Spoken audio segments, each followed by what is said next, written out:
Hi students, and welcome to today's live IELTS class. My name is Adrian and I'm streaming to you live from Victoria, British Columbia. I hope all of you are having a fantastic weekend so far. Students, in this class we are looking at an IELTS speaking part 2. Specifically, we're going to look at a cue card where you need to talk about a dangerous object that you have used. This lesson is brought to you by aehelp.com. For academic IELTS, visit us there. For general IELTS, visit us at gieltshelp.com. These are the websites that power these live classes. They contain our exams, videos, interactive courses, and lots more. Welcome, Fuang. Hi, Domenico. Hi, Anna and Angel. Nice to have our members in the class. Everybody, this is a members chat class. Everyone's welcome to view and watch. Members can enter the chat. Students, the websites that we use for these classes, this is our academic IELTS website here with the blue background. The homepage looks like this. To join the premium version of the course, click the big red button. That's just right above my head there. It's a one-time payment for lifetime access, and we are an IDP affiliate. We're a British Council partner. We're an IELTS test registration center. I'm a British Council agent. You are in great hands with us for your IELTS studies. When you click that button, we've got a new discount code for you coming from our latest video that we just released on YouTube a couple of hours ago. The code is Imagine9. And that's what we all should do when we take our IELTS exam. We can imagine that we get that perfect score. You get a 10% discount with that, and it'll give you a little extra help to make that decision. For general IELTS, visit us at gieltshelp.com. The homepage looks like this. And again, you can click this big red button that's just right above my head there, and it's a one-time payment for lifetime access. We separate the academic and general IELTS into two websites. It makes sense to do that. They are different versions of the exam for different purposes. Students, the apps that link to the websites are Academic IELTS Help. That will link to aehelp.com, and General IELTS Help, the app will link to gieltshelp.com. You can download those apps in your app stores and enjoy lots of the benefits of the website, including blogs with example answers and explanations for Speaking Part 2. This Speaking Part 2 blog that you'll find on the website discusses an object to control society. So today's topic will be a dangerous object. It can happen easily that your IELTS exam will require you to talk about an object. So make sure to practice talking about objects for your speaking exam, like getting a present, what kind of a present you received, and so forth. We'll go over the strategies in detail, and you will see a sample response for today's question. Instagram is a great place to follow us, IELTS_AEHelp and GIELTS Help, where we post videos with vocabulary, the schedules for these live classes. You will also find that on YouTube as well.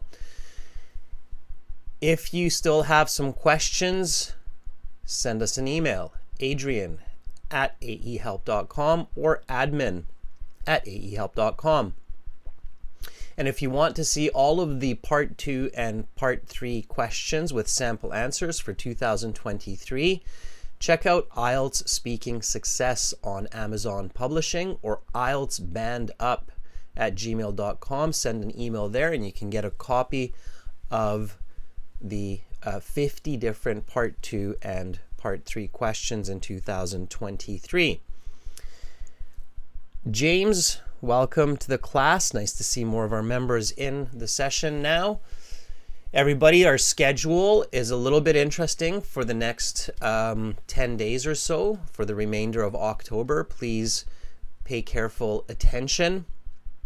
These live classes are usually at the universal time, 13:30 to 15 o'clock, so 1:30 to 3 in the afternoon, and 15:30 to 17, so 3:30 to 5 in the afternoon, and they go Thursdays to Saturdays. Today, right now, we have this speaking part 2 class for you. And then after this class, in about 2 hours, we will have speaking part 3, which is a continuation of this topic of talking about dangerous objects and talking about safety. And that speaking part 3 will be on our website. You will always know that by looking at our logo. If you see the YouTube logo, it's on YouTube. If you see our website logo, it's on the website. So the second class for today will be on the website. I will show you how you can join that shortly. And then pay attention, everyone, and then there's no classes from the 22nd to the 29th. I will be out of my office for those 7 days. However, we will be releasing 2 feature videos, one speaking video and one task 1 bar graph video that some of you will recognize from a previous live class. Those are some great videos to help you improve for your IELTS exams.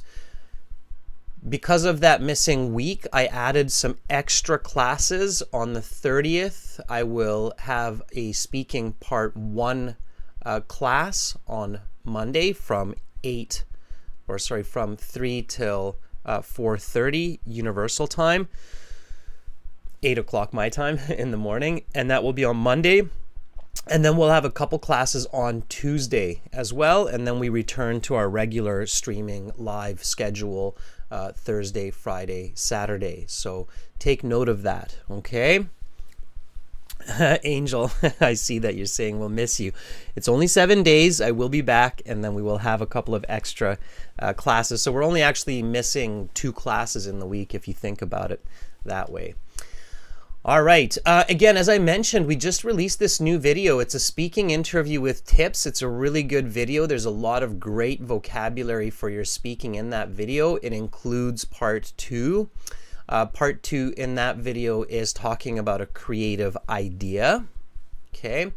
So check out this video. It's a really good video. People seem to be liking it. We just released it like 2 hours ago, and there's already, I think, 3,000 views or somewhere in that neighborhood. So make sure to check it out. It's very useful. Use the subtitles. Pay attention to the vocabulary. Okay, let's get into speaking part 2, today's topic.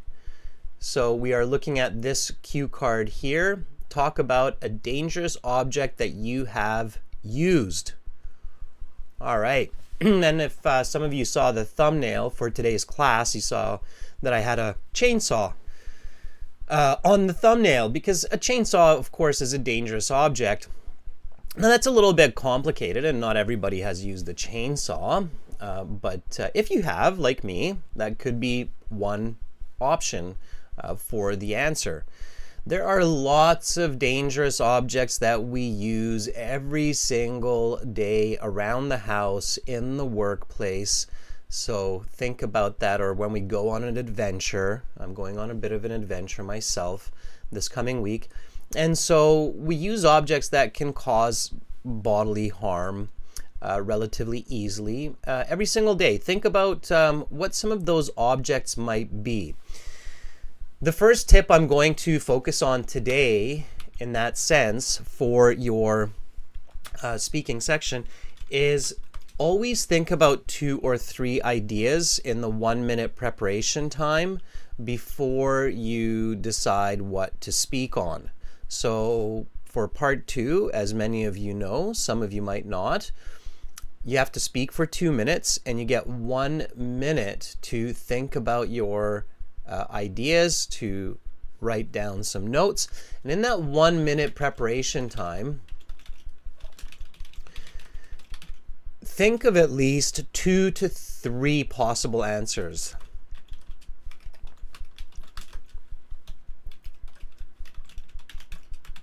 Okay, and choose the best one. Okay, the best one should be somewhat original. It doesn't have to be super unique, but it should be somewhat original. Okay, be somewhat original. Okay, so in this case, for this topic, I might not talk about a knife.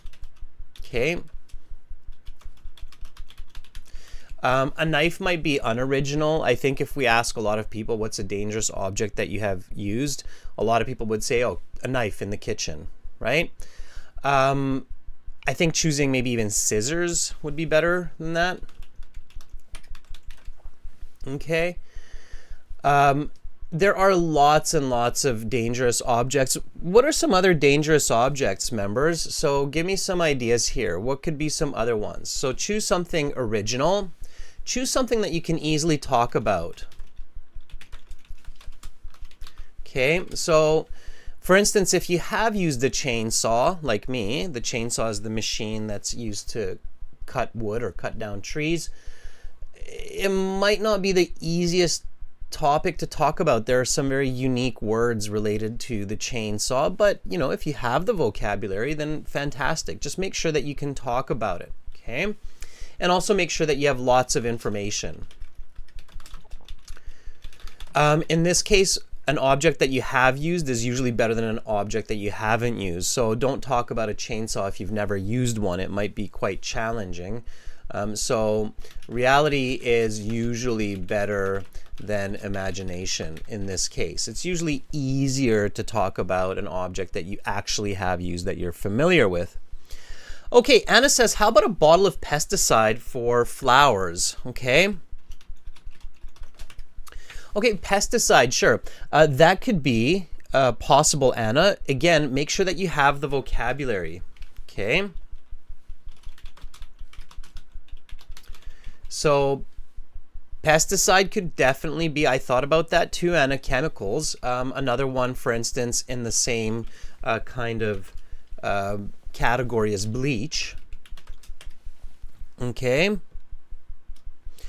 Angel, what is a carting vehicle? I'm not even sure what that means. A knife wouldn't be too simple, Maya. A knife might be too common. So if you have a lot of people that day who are taking the IELTS and they're all talking about a knife, it's really hard for the examiner not to compare responses. And it's more challenging to get the higher scores, especially the really high scores like band 8, band 9, because when you're talking about a knife and a lot of candidates are choosing to talk about a knife, the examiner is going to be listening for some outstanding English to give those higher scores, right? Okay. All right, Angel says, oh, small, fast cars for racing. Angel, what you're thinking about is a go-kart. Okay, this is what I mean about vocabulary. Careful with that. Okay, so small car for racing. Yes, I know exactly what you're talking about now, Angel. It's called a go-kart. At least in the US and Canada, we call them go-karts. Okay, and yes, that could be it, but again, you really have to be sure, Anna, that you have the vocabulary and you can't make a mistake, especially with the name of the topic. Okay. Fuang says gas for cooking. Okay, Fuang, I think what you're talking about is a gas stove. Okay, or a gas stove top. Okay. Again, vocabulary is very important. All right. Arwinder says a gun. Absolutely. So many of us do have experience shooting a gun. Okay. Arwinder says I've used it for educational purposes. Yep. It could be a bow and arrow. Okay. Gun, bow and arrow. All right. Now, one way, students, and this is another really good strategy to help with this, is think about context, right? So visualize, picture yourself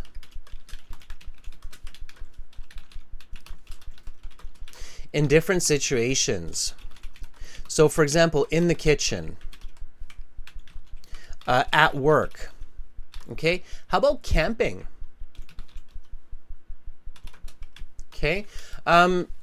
I'm not sure how many of you are outdoorsy people, but I have a feeling a lot of you have had some experience with camping.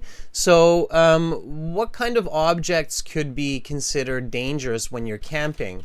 So again, knife for sure, right? That's why knife is so common, because it appears in so many different contexts. What else when you're camping? Okay, Anahita says skate boots. Now, again, Anahita, it's not skate boots, it's just skates. Okay, so skates, yes, sports equipment, right? So camping, doing sports. There are lots of sports equipment that can be considered dangerous. So even a bicycle can be considered a very dangerous object. Fuang, the fire itself would not be an object, but whatever you use to start the fire, right? So again, picture yourself a lighter or a torch. That could be a dangerous object for sure.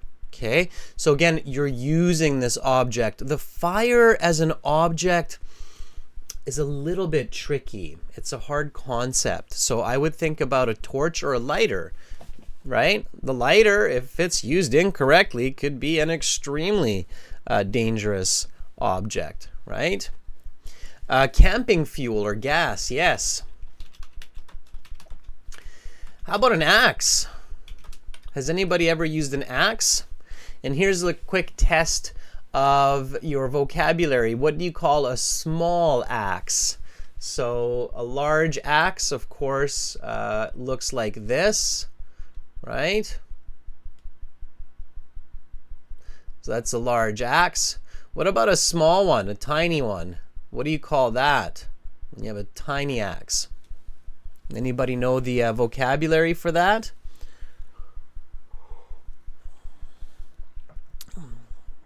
Arwinder says ignorance? No, I've never heard it called that before. It's not a hammer, Anahita, but hammer tools for fixing. Those could be other objects that could be dangerous too, right? Screwdriver, a hammer.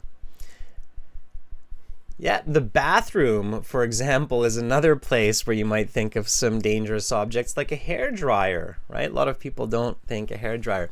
The little one, everybody, is called a hatchet. Okay, so the tiny one is called a hatchet.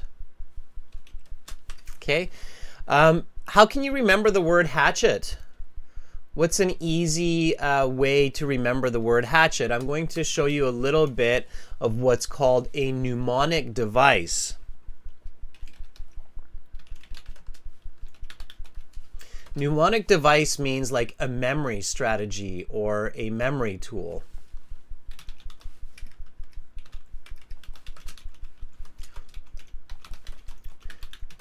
Okay.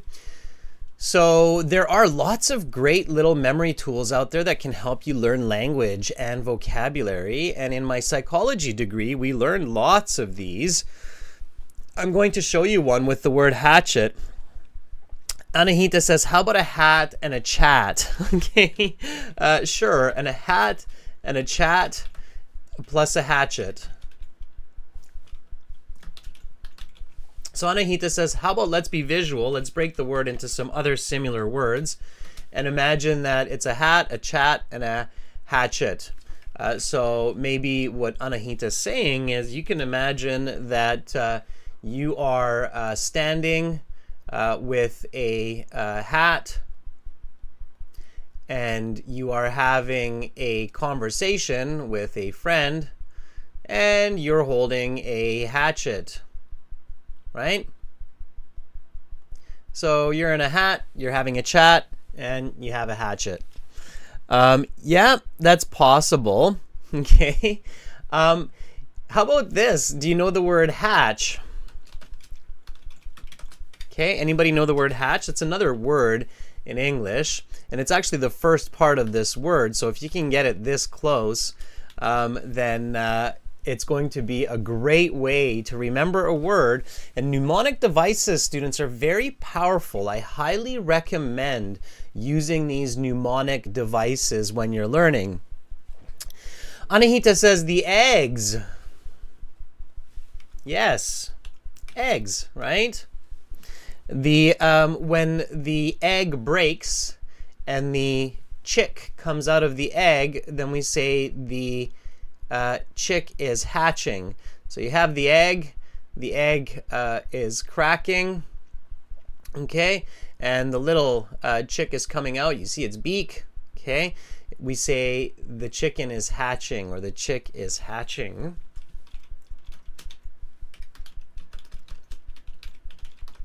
Okay, from the egg.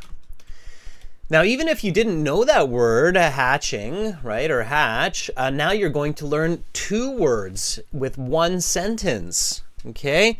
Phuong, I can't believe you actually found an emoji for hatching. That is amazing. So if you look at the chat, Phuong has literally put an emoji for a chick hatching from an egg into the chat. That is fantastic, Phuong. So yes, the egg is hatching. There you go. So I would make a unique sentence like this. I used a hatchet to help the chick hatch from the egg. Now this sentence will definitely help you to remember the word hatchet. And if the word hatch is new for you, then now you'll also remember the word hatch. So 2 birds with 1 stone. That was a pun. Wow, we're doing amazing today. Right? 2 birds with 1 stone, or with 1 hatchet. 2 birds with 1 stone is an idiom, which means that you just achieved 2 tasks with 1 action.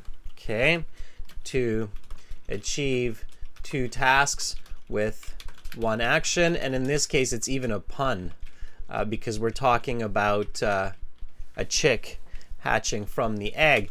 And so this sentence, I used a hatchet to help a chick hatch from the egg. It's quite unique. Okay, it's very, very unique because, of course, it's extreme. I mean, can you imagine a person standing with a hatchet and there's an egg? Maybe it's a giant egg. That's why it needs a little bit of extra help. And you are using the hatchet to help this chicken come out of the egg. Okay, so you're, yeah, using the hatchet, right? So there you go. Anna says it's the Easter emoji in the Ukraine. That makes sense, right? Students, this is a speaking class, and I really do hope that you are speaking. So make sure to copy and repeat what I say, how I say it. Again, I'm in Western Canada. I speak with a West Coast North American accent. Make sure to repeat so that you're learning. Okay, so here we go, everybody.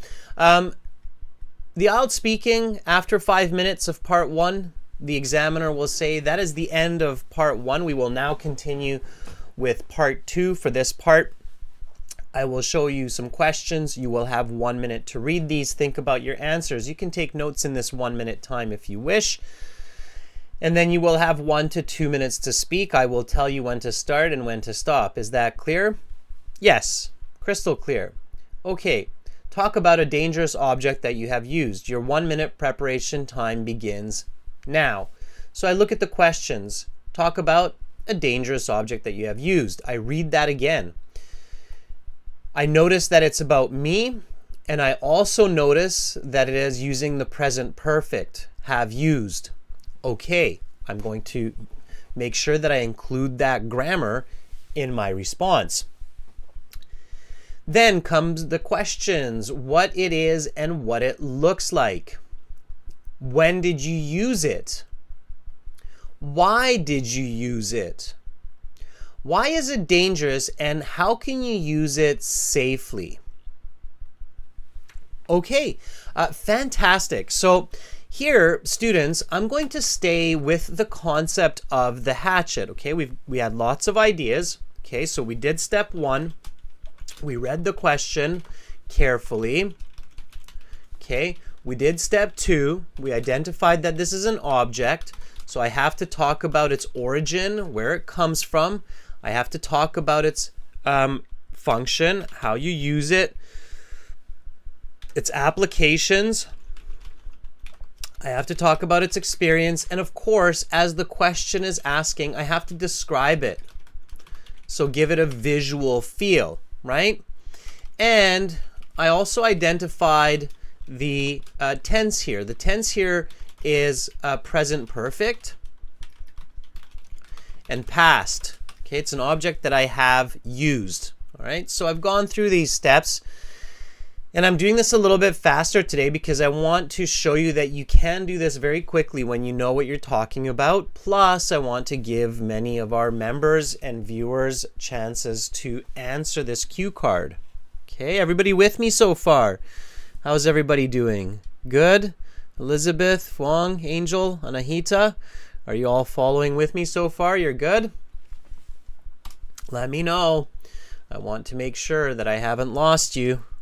All right. Got some thumbs up and some yeses. That's looking great. Okay, so step 4 in this process is taking some useful notes. Okay, and that's what I'm going to do. So on my note paper, I'm not going to write the word notes. I will write the letter A, which denotes appearance. I won't write the word appearance. That's just for you, so you know what that A is for. So I'm going to write the word appearance, and it's a hatchet. So it's got a wooden handle, a steel head. Okay. It's roughly, I would say, 40 centimeters or 35 centimeters long. Okay, the head is probably about, I don't know, maybe 20 centimeters wide or 15 centimeters wide. And then it's got one sharp end and one blunt end. Okay. And then it's roughly, I would say, about 2 kilograms in weight. Okay, so that's the appearance. Now again, in that 1 minute, if I have that hatchet in front of me, okay, so if I can visualize that hatchet, then I can easily describe its appearance. Okay, its origin. So again, for its origin, I'm going to just do a quick 1 or 2 sentences. I'm going to write down 5 years, so I know it's 5 years ago. It was a gift from my father. Okay, before a camping trip. All right. Now, its use. Okay, so when I'm talking about a hatchet, how do I use it? Okay, firm grip, strong swing, okay, front or back side. All right, its application. This is where it gets interesting, and I'm going to get your help. I don't want to lose you. I don't want you to feel like I'm just talking. So how would I use a hatchet? Think about a camping trip here, everybody. What is the application? I'm sure even if you have never been camping, just from watching movies or hearing stories from your friends or reading books, I'm sure that you have some ideas around what the hatchet is used for during a camping trip. Okay.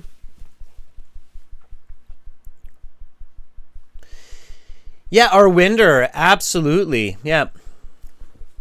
Anahita, not the woods, it's cutting wood. Okay. Cut, or better said, chop wood. Yes, so you chop wood. Okay. Sure. What else? Be creative. This is, students, where you have to visualize, and I'm sure you can think about it. So, yep. Good. Fuang says splitting, kindling. Kindling means small wood used to start the fire. Okay, that's a new word, I'm sure, for some of you. And split, you split the wood.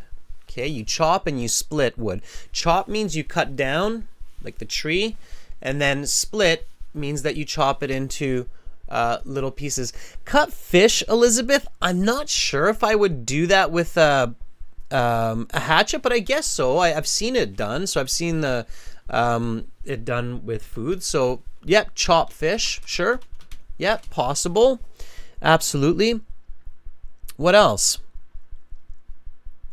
Okay, be creative. There's another way to use a hatchet. Nobody has mentioned this yet. Okay, IELTS speaking part 2 is just as much about how quickly and dynamically you can think as how much English you can use. Keep that tip in mind, everybody. This is a really important tip for speaking part 2. So doing great in speaking part 2 on IELTS is just as much about quick, creative thinking as it is about your English knowledge. Okay. Okay, very good. Maya says to set camp. Yes, very good, Maya. Set camp. And I think what you're thinking of, Maya, is to hammer stakes or tent pegs. Okay. The tent pegs here are sharp stakes used to secure the tent. Okay. Don't forget, right? The hatchet has that backside. Remember, that's why in the notes I said for the description that it has a front and a back side. Okay, the front side is sharp, right? And the back side is blunt. It's like a hammer, right? Okay. Arwinder, that's a great question. Look, everybody, Arwinder is asking to see if anybody would like to connect with him to practice English regularly. And Arwinder, you can do that through the website.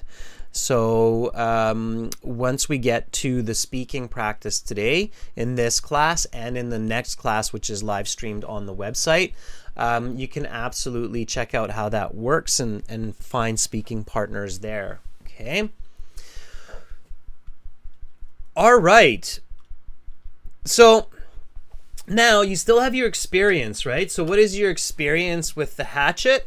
Now keep in mind, it's a dangerous object, okay? So it's probably exciting to use. It's probably rewarding to use. It's probably a bit of a workout. It's exercise, right? If you chop wood for a while, you'll definitely get a good sweat going. So those are just some of the quick ones that come to mind. I have all the information here needed to answer this cue card, right? Talk about a dangerous object that you have used, what it is and what it looks like. When did you use it? Why did you use it? Why is it dangerous and how can you use it safely? All right, everybody. Step number 5, very important step. My first sentence. Okay.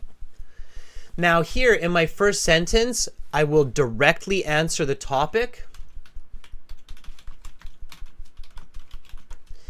and use the same grammar. In this case, it's present perfect. Okay. All right. So here I'm going to say a dangerous object that I have used in the past is my trusty camping hatchet. Okay, just like that.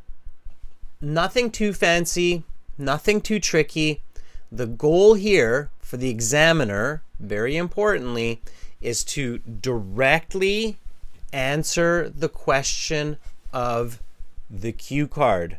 Okay, so a dangerous object that I have used in the past is my trusty camping hatchet. This is like a small axe. Okay? Short but beautiful sentence. What kind of language device am I using here, students? So when I say this is like a small axe, like a is a nice language device here. That's right, Anahita. It's a simile. It's called a simile. So right away, I'm using a simile to describe what this object looks like. Okay, it's called a simile. When you use like, or same as, it's called a simile.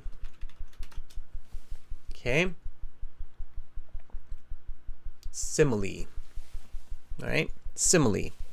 Good job, Anahita. I can tell that you've been learning your language devices. That's very smart for not just the IELTS, but for communication as well. Good. So a dangerous object that I have used in the past is my trusty camping hatchet. This is like a small axe. To be specific, my hatchet, it has a 35 centimeter long hickory wood handle. Now, notice that I didn't just say wood handle, but I said hickory. Hickory is a very strong wood. If you know words like that, use it, right? So be extra descriptive. And again, everybody, this is speaking. So make sure to speak and repeat.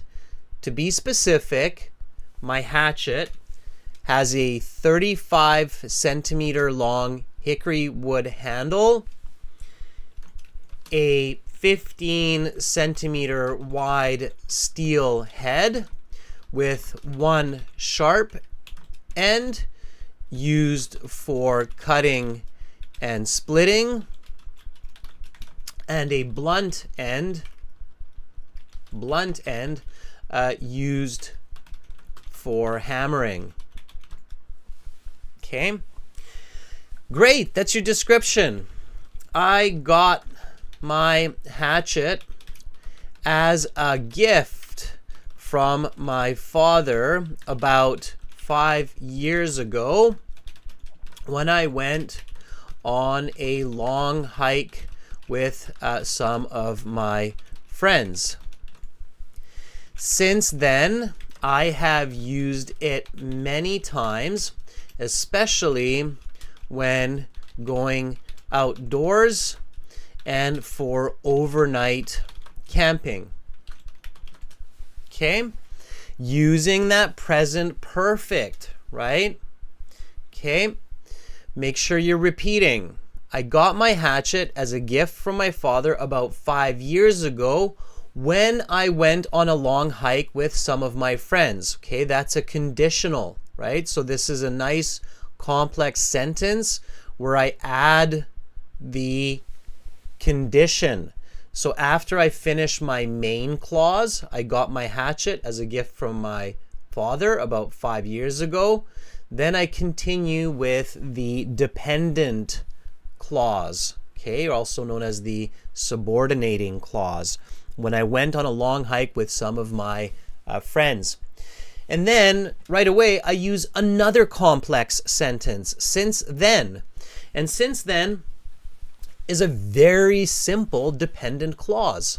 Okay, so here I go dependent clause, independent clause. Okay, notice this kind of speaking structure, students. This is a very common type of speaking structure, and you should practice it, where you've got two complex sentences, okay, back to back. And for Band 8, Band 9, you want these kinds of sentence structures, okay? So here in this first complex sentence, I start up with the independent clause.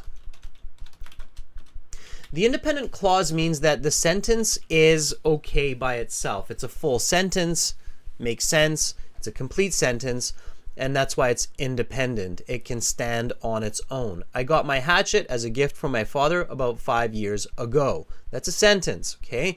Now I turn that into a complex sentence by adding the dependent clause. when I went on a long hike with some of my friends. So I keep it going. That's the fluency. That's the grammatical range and accuracy. Okay. Now here, I reverse it. Okay. So there is a reversal.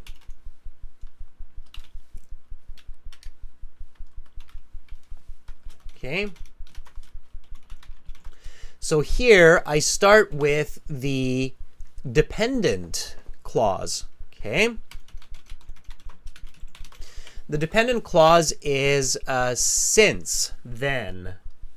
Okay.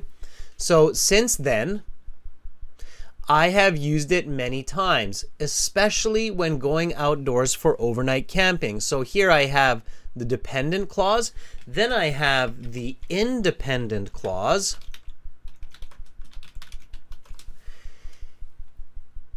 and then I have a definitive clause, okay, that defines it more specifically. It's this kind of sentence structure that you want to create and practice, both in your speaking and in your writing, okay? All right, Anna, I see that you already got going on some of your own thoughts, which is great. Lovely to see, Anna. A dangerous object which I have used recently. It's a that. A dangerous object that I have used recently was a bottle of pesticide, which I sprayed on the soil of my lovely roses. Okay, stimulating soil, I'm not sure what that means, Anna. Okay, you have to be careful about that. The soil that we use for flowers is called potting soil. Okay, a nutrient-rich soil used to promote growth and keep plants healthy, especially during the early stages of life. Okay, it's called potting soil. Potting soil, not stimulating soil. I've never seen that, although I can guess that's what you're saying. It's potting soil. Okay. All right, let's keep going. So here we go. Just a quick review. Again, repeat after me. A dangerous object that I have used in the past is my trusty camping hatchet. This is like a small axe. To be specific, my hatchet has a 35 centimeter long hickory wood handle, a 15 centimeter wide steel head with one sharp end used for cutting and splitting, and a blunt end used for hammering. I got my hatchet as a gift from my father about 5 years ago when I went on a long hike with some of my friends. Since then, I have used it many times, especially when going outdoors and for overnight camping. While using my hatchet, I always make sure to wear gloves in order to protect my fingers and to provide a strong grip on the handle. The ideal way to use it when cutting or splitting wood is a strong, hard swing of the arm, letting the weight of the hatchet do most of the work. The last time I had used my hatchet was this past summer in July when I went camping with two of my friends to a provincial park called Bamfield.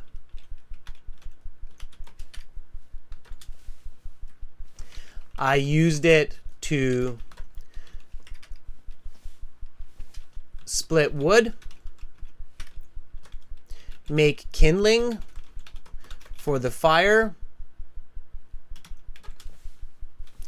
hammer the tent pegs when setting up camp. Oh yeah, I even used it to cut fish in the evening when we made supper. Okay, so once I have my notes, once I have that image in my head, it's very smooth. I'm just putting together all those great ideas that we came up with during the note-taking here about how to use it, right? So there you go. Now, it's very important that you always keep the topic in mind. Keep the topic in mind, okay? So this is, you know, a dangerous object, all right? Certainly,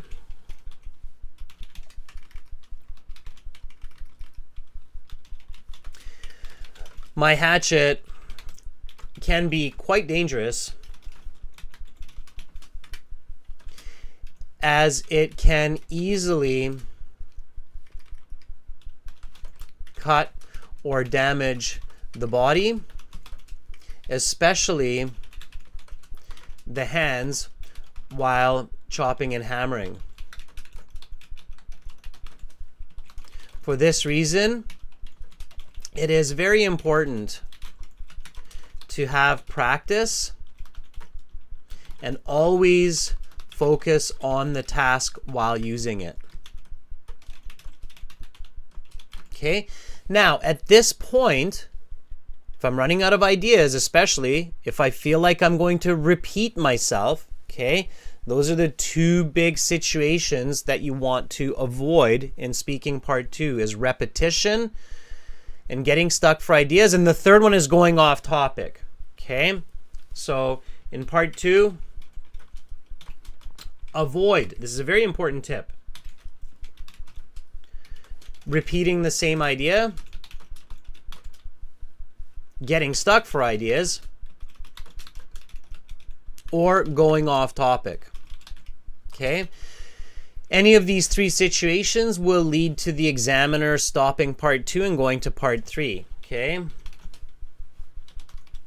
So these prompt the examiner to interrupt, stop part 2, and go to part 3.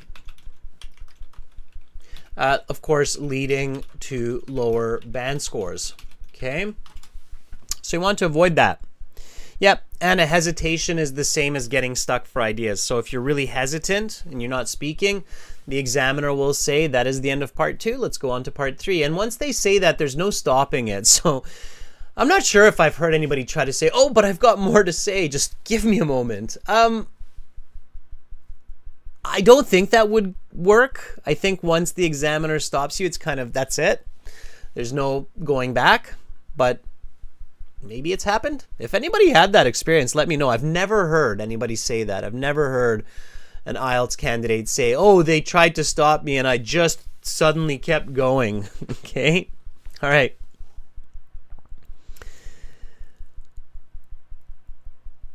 All right, Maya's asking, why past perfect I had used when you first went to camping and then you used it. Yeah, very good. Maya, often we use the past perfect when we're referring to prior to the current situation, okay? So sometimes when you hear the past perfect and you're like, why are they using the past perfect? There doesn't seem to be another event. The speaker is actually saying prior to the situation that is happening now, okay? So I had used my hatchet to set up camp, okay? This can be used to emphasize using this hatchet as a dangerous object prior to this exam situation, okay, that's happening or that has happened. So the present perfect is yes, used to show that one event happened before another event in the past. It's also used to emphasize a past event that has happened prior to the current event that is passing. You'll find, especially in natural conversation, this happening often. So when you hear it and you don't think, you think, there's no past event, then it's because the speaker is emphasizing prior to this. Okay, it's used as like prior to this.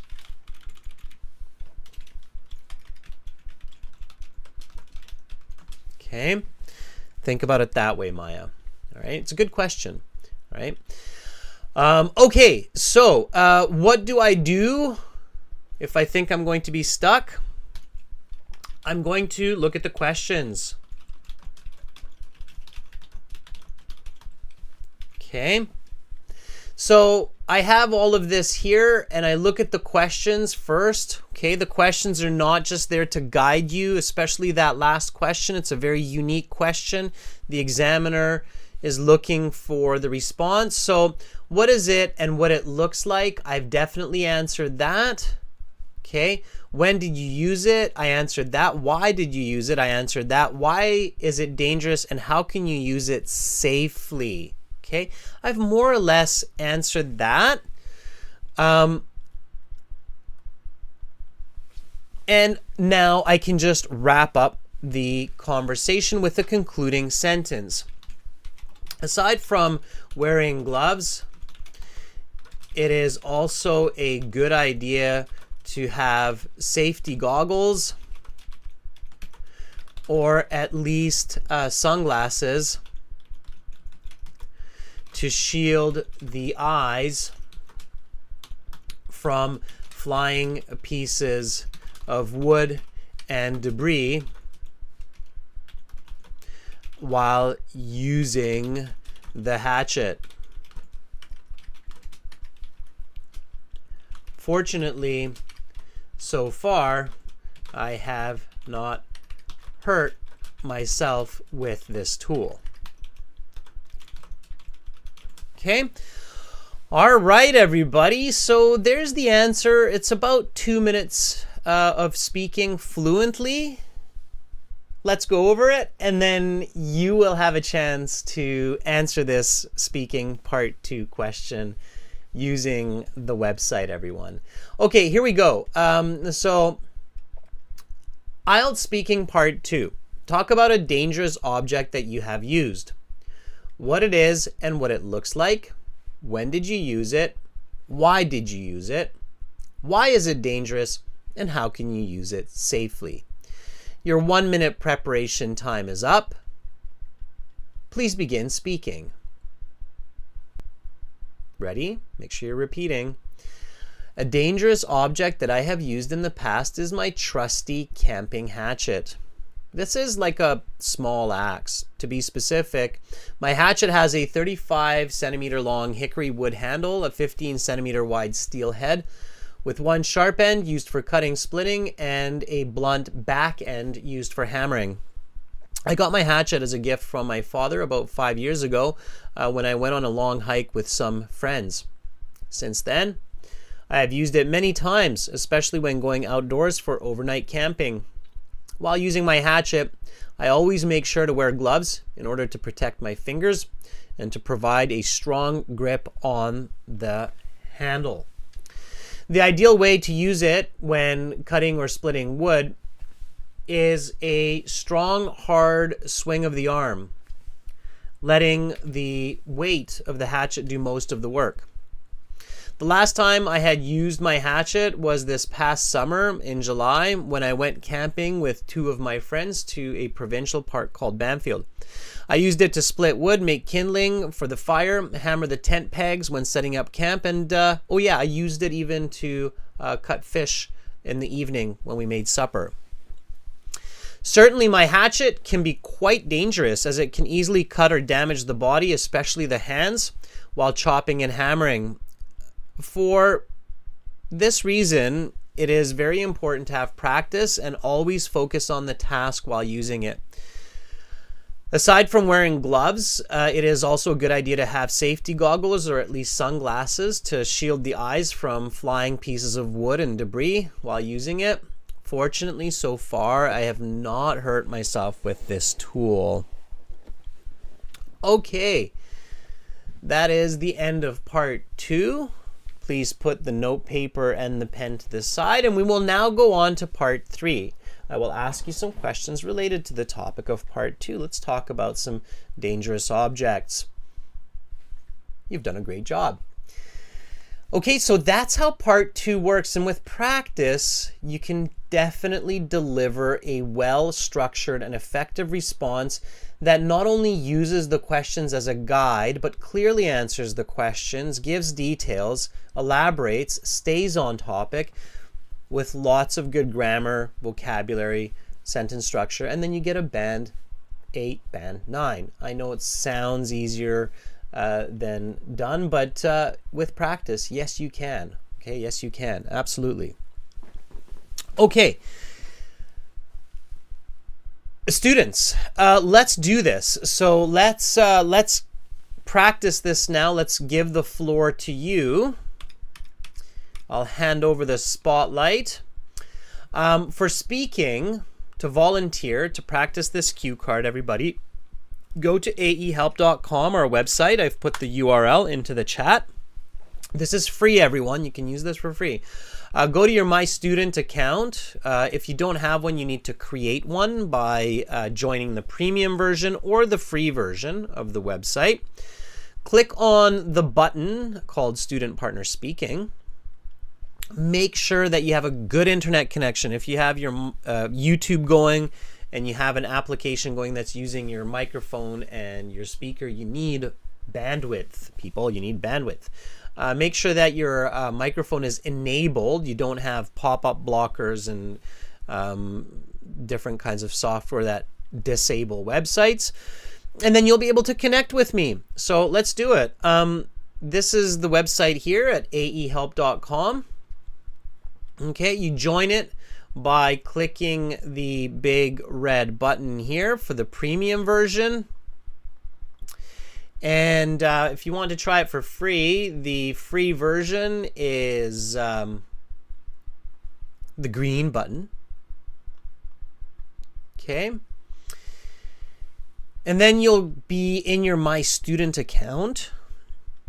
In your My Student account, in about 1 hour, we will have a live class with this button here, the Join Live Class. Okay, so in 1 hour, come to the website, click that Join Live Class button, and we'll have a live class for Speaking Part 3 through the website. Okay, and for now, use this Student Partner Speaking button, this one here, to interact with me. Okay, so click on that, click on I accept, start speaking, and then you will be redirected to this page here. Angel with 4 E's, Harry with 2 R's, Ahmed, Juan Pablo, Fuang, Jade, Manikanta are all in here. Let me put on my headset so I can hear you better, and then we will engage in some part 2 cue card response about a dangerous object. Okay, let's reach out to Ahmed. Ahmed is one of our premium students. You can always identify premium students by looking at the tags like Manikanta and Ahmed. The reason that's good is because premium students are often on the website, so you can ask each other to partner up, like our Winder in the chat was asking earlier, looking for speaking partners, right? Okay, Ahmed, are you ready? Let's connect, and you can practice this part 2 cue card. I will give you some feedback. Awesome.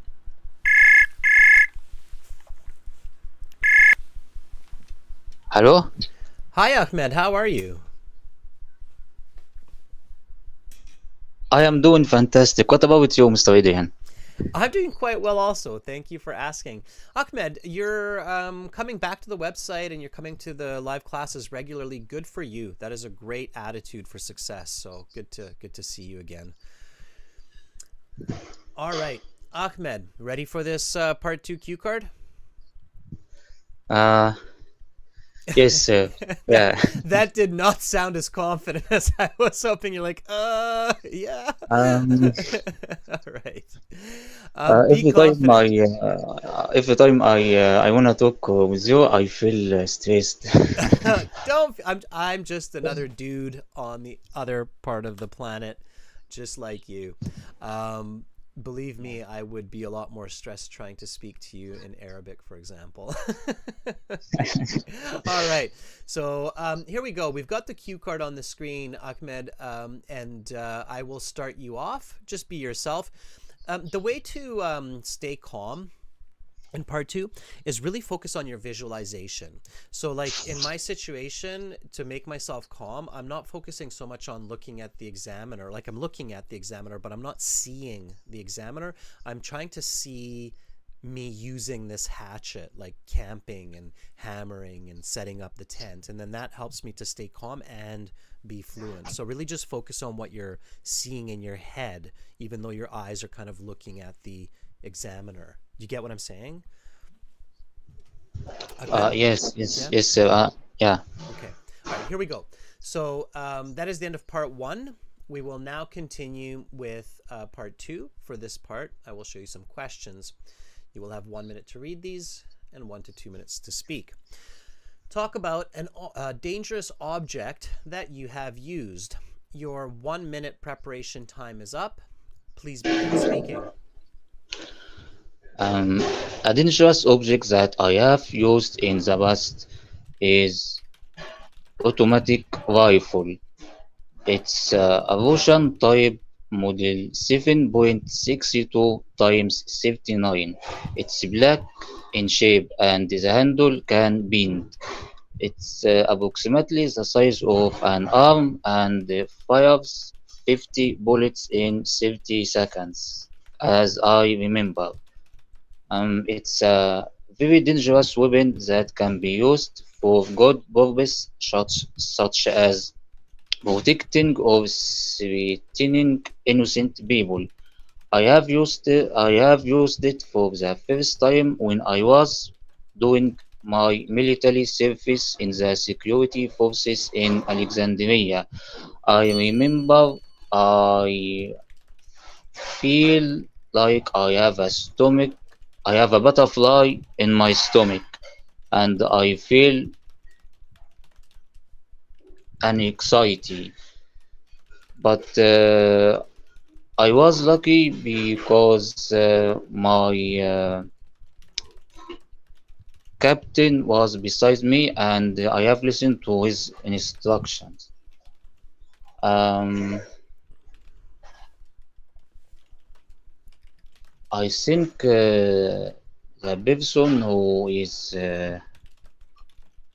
doing his first shooting, he must be trained well and maybe have some advice from someone has experience. Okay, your 2 minutes is up. I'll stop you there and we'll go on to part 3. Okay, that was really good. Ahmed, I liked it. All right. So at first I wasn't clear on what you're talking about it, but then it made sense. Okay, you're talking about an automatic rifle. Um, so yeah, so you kind of described it in a tricky way because you were very specific with the name. The easier way to introduce it at the beginning. Did you say machine gun? I say automatic rifle. Oh, you did say automatic rifle. Okay, really Yeah. pronounce it. So a dangerous object that I've used in the past is and I think you said model or something like that. It was something confusing there, Yes, but it's a it makes yeah, Russian model. Russian model. yeah. Russian. So instead of being that specific, just say a dangerous object that I've used in the past is a machine gun. Machine gun. Yeah. Okay, and it's an automatic rifle. Yes. All right. And you used it while doing your military service in the security forces of Alexandria. Did I catch that correctly? Yeah. Yes, sir. All Yeah. right. That was quite good. Okay, I think that you would score easily a band 6.5 for that response. Maybe a 7 with a little bit of correction to some of the grammar. Focus on pronunciation. Some of your words were a little bit tricky to catch, so really focus on just clear pronunciation when you're practicing this as well. Especially because there are a lot of unique words in here, but it was good. I felt like you had a good story from start to finish.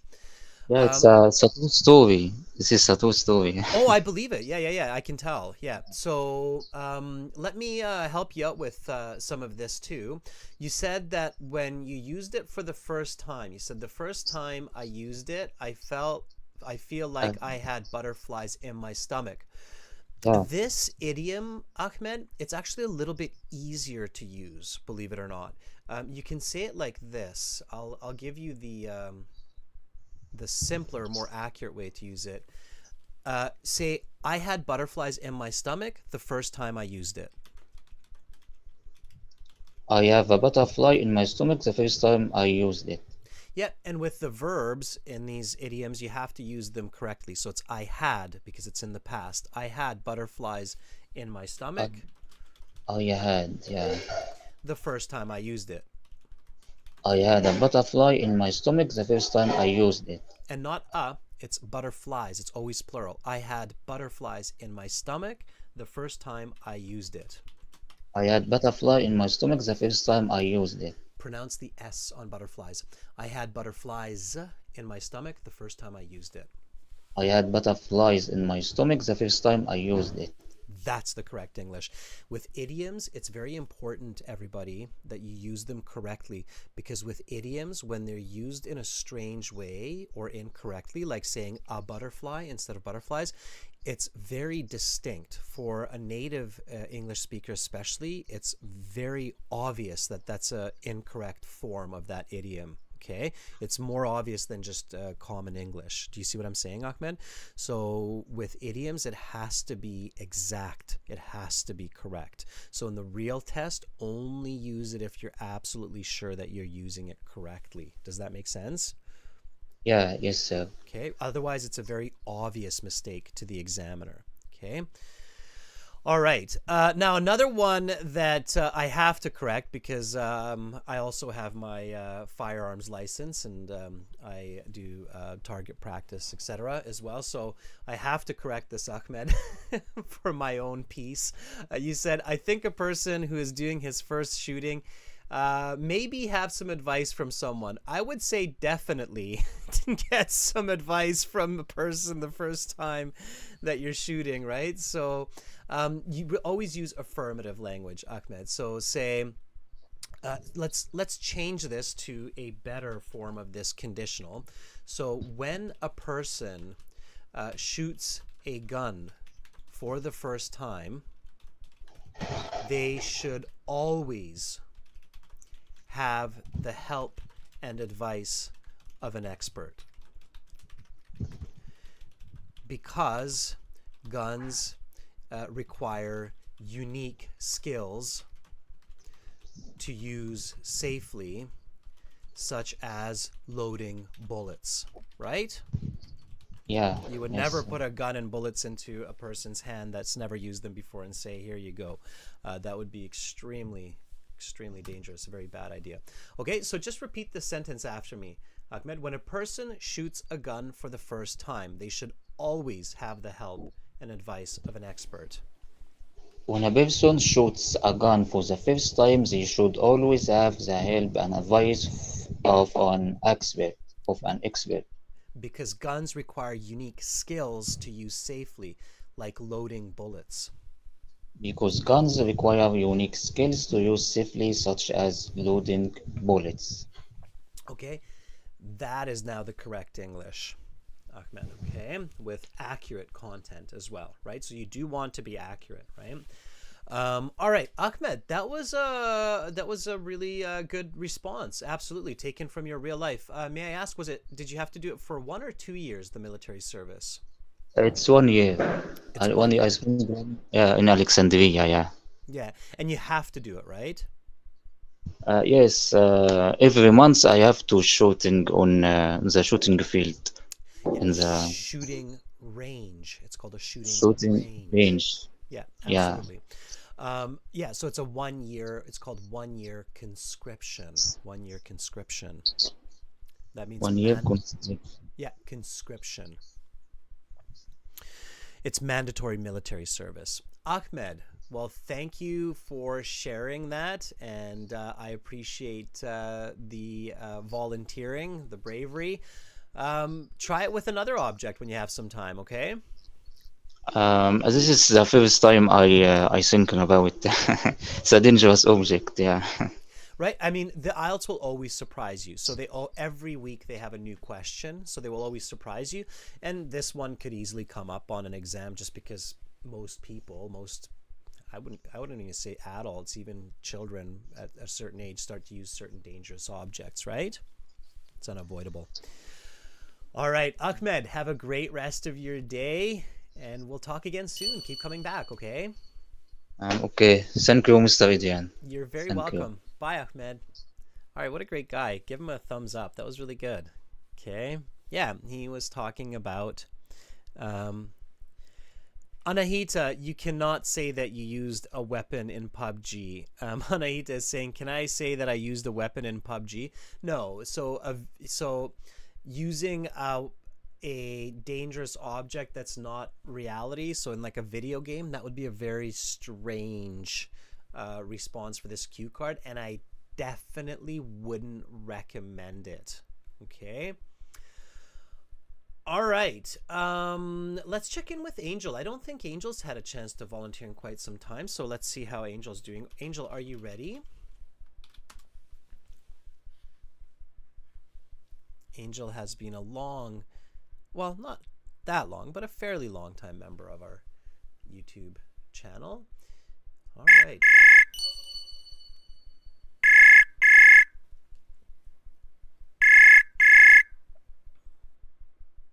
Sir, Hi, Angel. How are you?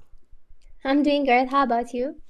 I am doing great also, which means that neither of us have misused a dangerous object recently, right? I'm going to come up with some um creativity in making a story. Okay. If I'm a real examiner, don't tell me that. Just do it. Why not? Like, I'm going to lie to you because I can't think of a real situation, but just hold on a second.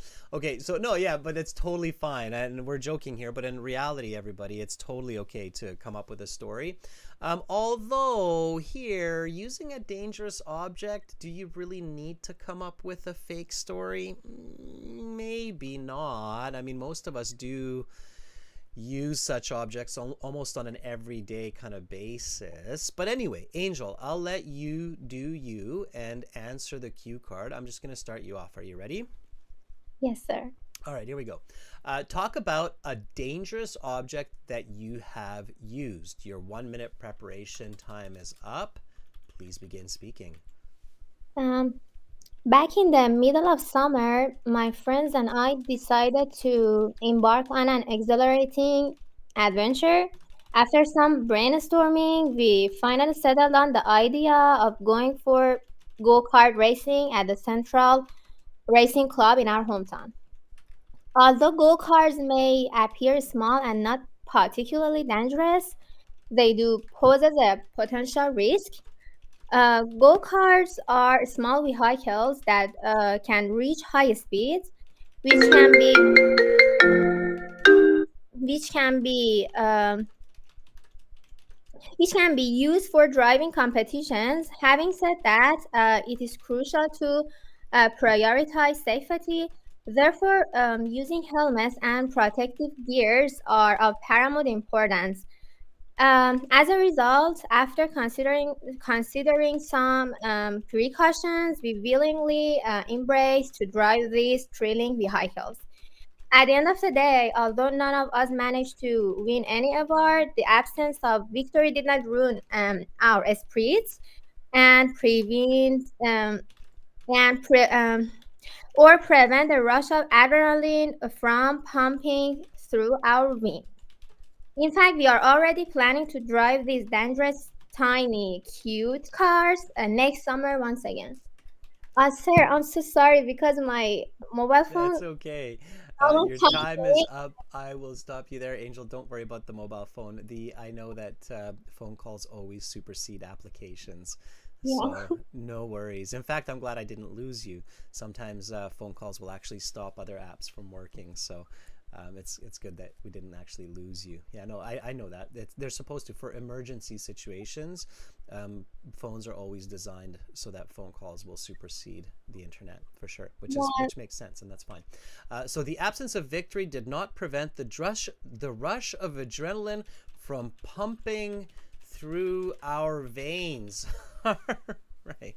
In fact, they pump through your arteries, but veins is the correct expression. So good for you. Did you prepare before the class? Yes, sir. Some notes I've prepared because I didn't have any idea for this cue card. Well, good for you. You definitely used some outstanding vocabulary, Angel. Some really nice natural expressions like back in the middle of summer. I love it. Everybody, repeat these terms after me. Angel obviously did her research here and her work preparing for this class, and she did a really good job. Some very nice sentences here. My friends and I decided to embark. Embark means to set out, to start a journey. My friends and I decided to embark on an adventure. After some brainstorming, we decided on going to the go-kart park. Now, this is great English, Angel. However, as strict and as harsh as the examiners are, the one problem with this start is it's not specific, so you have to be careful. Some examiners are really impatient and they're listening for the answer and they want to hear it right away. I would even just start with I have used a go-kart, and that's a very dangerous object, and then go with back in the middle of summer, my friends and I, then give it the context. But first, always just answer the question. That way you satisfy the examiner and they will be like, oh, okay, they're answering the question. If you kind of start with this indirect, giving it the context, some examiners are brutally impatient. Do you get what I'm saying, Angel? Yes, sir. So they're almost like looking at the clock, like, when can I stop this person? They're not really talking about the topic and they're not paying attention to you. So you have to make sure that they pay attention to you. So you need to say, I have driven a go-kart and this is a very dangerous object. Can you just repeat that after me? I have driven a go-kart and this is a very dangerous object. Yes, I have driven a go-kart and this was potentially dangerous vehicle.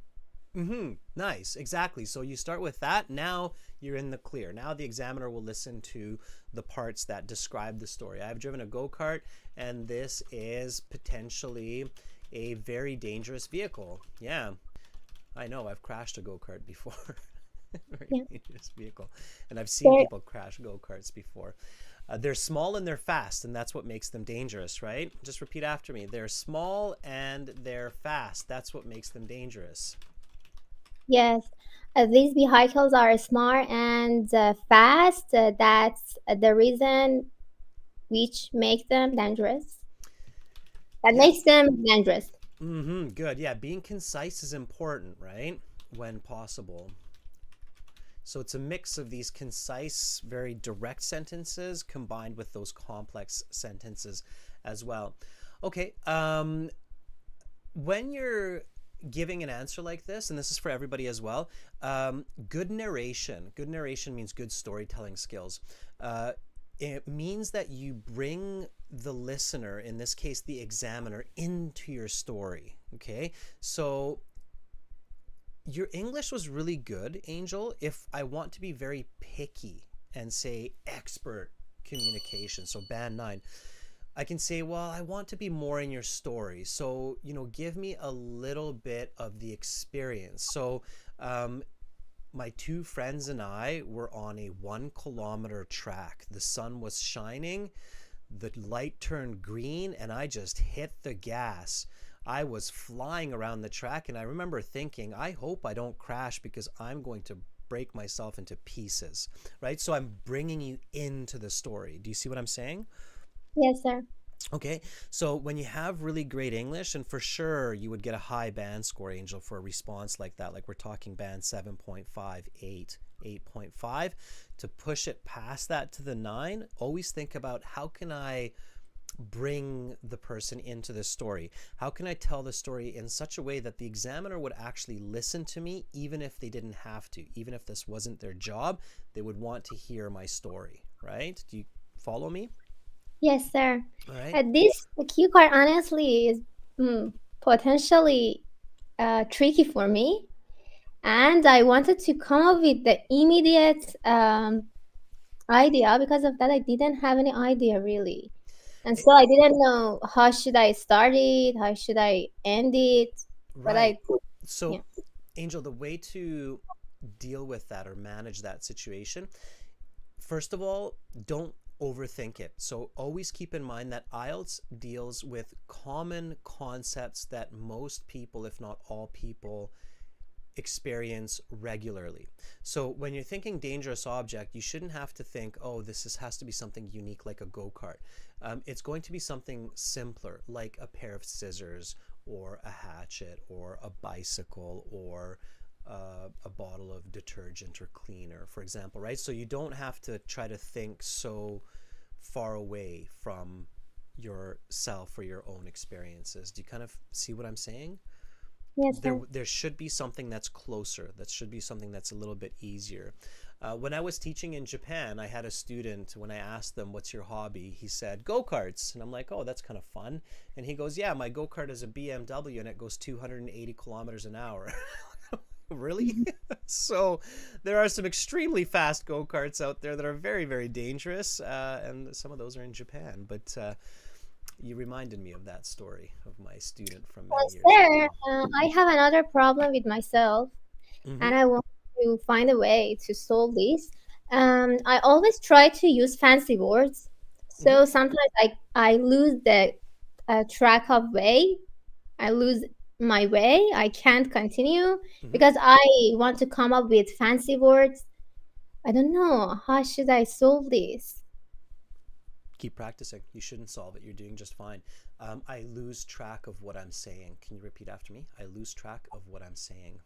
I lose track of what I'm saying. You literally lost track of what you were saying when you're using that expression. So I had to correct it. I Sometimes lose track of what I'm saying.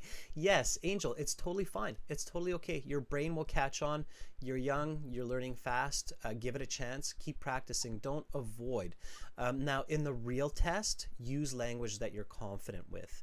But when you're practicing at home or through the website like this, definitely practice those words, and it's okay to make those mistakes. That's why I'm here, to help you use them fluently and accurately. So I don't think there's anything wrong with the way that you're practicing. I think you're doing exactly what you should, except when you're in the real exam, be confident and use those words with confidence, okay?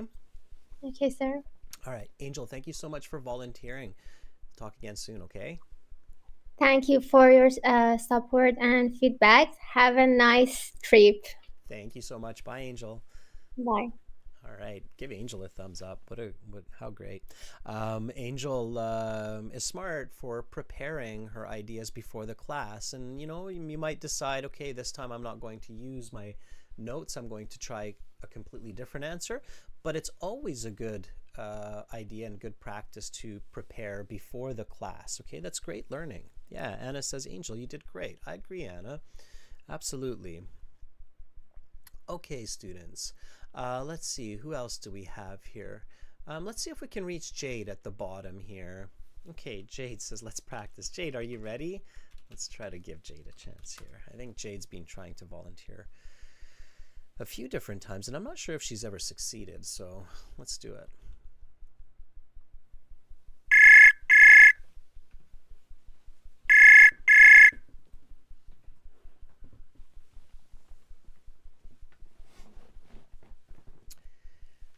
Jade, I can't hear you. It sounds like you picked up, but I don't hear you. Jade, there's a very, very good chance that you might need to use a VPN. I'm not sure where you're coming through, but try a VPN, okay? Reach out to some of your peers and talk to them about where you are and how you're trying to connect, all right? Okay. Maya is a premium student and a member of our channel. Let's give Maya a chance. Maya, are you ready? Okay. Harry, Juan Pablo, Said Islam, I see you there. If you don't get a chance in this class in 30 minutes here on the website, we are going to do a live class for speaking part 3, and we'll do lots and lots of speaking. So as long as you join that class, then I will definitely do my best to give all of you a chance to speak and answer some questions there, okay?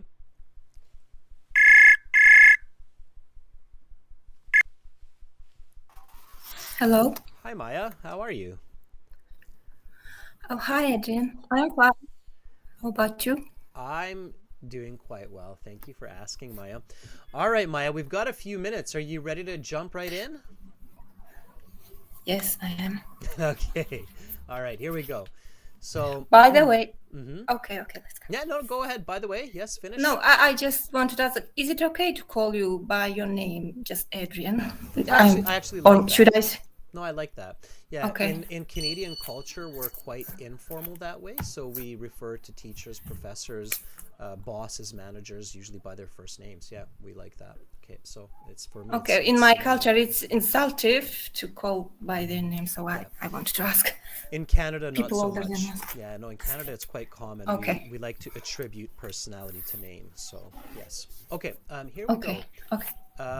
Talk about a dangerous object that you have used. Your 1 minute preparation time is up. Please begin speaking. Okay, the dangerous object that I have had that experience is a little hatchet that I have in my kitchen. Its size approximately 20-25 centimeters. It has comfortable wooden handle and sharp steel head. I usually use it to cut meat with bones. I mean, to separate meat from bones. I use it instead of knife because it has sharp head and heavier than regular knife, and for that reason, it's effectively used in cutting meats. And about 2 years ago, accidentally, I had cut my finger. I literally could see my bones. Well, at first, I didn't understand what happened, but pain soon put me unaware of that. Oh, I still remember that pain. And I thought I would lose my finger because I literally, the bones were outside. And thank God doctors could attach my finger back. And that was a very bad experience for me in my life that I have had. I mean, for these days.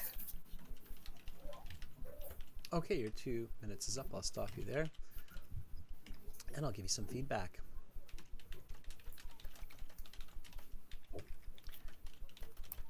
Okay, that, Maya, would be about a band 6.5 to 7. You're quite fluent. It does make a lot of sense.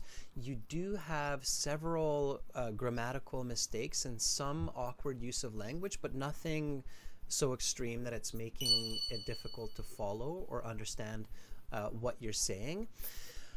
One issue with your response is that you got so emotionally involved in the situation that you kind of lost the focus of the cue card, which is the dangerous object, rather than the experience of cutting your finger. So it turned from using this hatchet into the experience of cutting your finger. You have to be careful with that. You have to make sure you remain on the topic.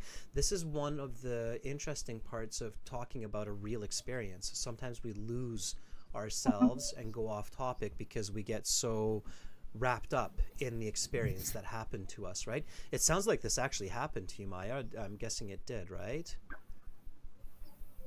It's happened to my mom. What happened to your But mom, right? Yeah, so it's somebody close enough. Now, yes. here's an interesting part too. Another, this is tricky, but you're practicing and that's great. I believe the object you're talking about is not actually a hatchet.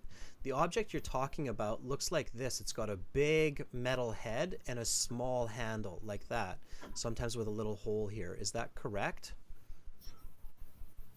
So it looks more like Yes. that. Okay. Yes, it is. Okay, that's not a hatchet. It's not hatchet. It's not a hatchet. Okay. This is the interesting part, is that all these tools in English, of course, have their unique names. Do you know what that's called? I'm guessing no, because then you would have called it that. No, I don't know. I thought it's hatchet. It's not a hatchet. It's called a cleaver. Cleaver. Okay, so this is called a Cleaver. Cleaver. Yes. Cleaver. Okay. I believe it's spelled the same as clever, but it could be an A in there. Let me just check that. It's called, yeah, so it's not a hatchet, it's a cleaver. Cleaver with a A. C-L-E-A-V-E-R. Cleaver. Okay. So that's another tool. A hatchet is like a small axe. It still looks like an axe, just smaller. A cleaver looks like an axe and a knife had a baby. Okay, that's what that looks like. All right, so it's a knife and an axe that had a baby.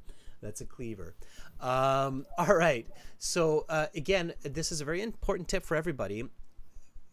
Be careful not to lose focus. So control your emotions. And that's why, you know, the cue card can sometimes bring up emotions. It can be a cue card like talk about an experience where you were really scared, and then people get really emotional and they go off topic. So just be very cautious about that. Okay. Okay. All right. I did like Am I doing some progress? Am I making some progress? Yes. Am I making some progress? Of course you are. It's impossible not to make progress, Maya. Our brain is an incredible learning machine, and it literally does exactly what it needs to. It learns and it progresses. So of course you're making progress. Yes, you are. So always remember that, right? Even when you feel like you're not, 100% guarantee that you are making progress. Okay, you're learning words. You just learned the word cleaver, hatchet, and lots more in this 90 minutes that you're in this class. So always look forward. Okay, Maya? Okay. All right. Okay, Jen, thank you. You're very welcome. You too. Bye, Maya. Okay, bye. All right, that was Maya, and I'm glad that her mom's okay. All right, everybody. So we're kind of coming, well, yeah, we're actually past our usual time, but that's fine. I was some interesting stories that everybody was sharing with me there. Ahmed and Maya and Angel, I appreciate your volunteering. And if you didn't have a chance to volunteer, in the next class you will. In your My Student account, this blue button, in 27 minutes, when you press this blue button, you will enter the live class on the website, everyone. So to use the website, make sure you create a student account. The way you do that is by clicking the big red button that's there. It's a one-time payment for lifetime access, or you can join it for free by clicking the green button as well. Students, I look forward to seeing you on the website in the live class in 30 minutes. And again, make sure everybody to practice. Lots and lots of speaking practice is key. Okay? Join the websites again, aehelp.com, glshelp.com. Back in 25 minutes with discussions on dangerous objects and safety. Of course, it's a very important and related topic. I'm Adrian. I'm signing out from Victoria for now, and I hope to see all of you in the live class on the website. Bye, everybody.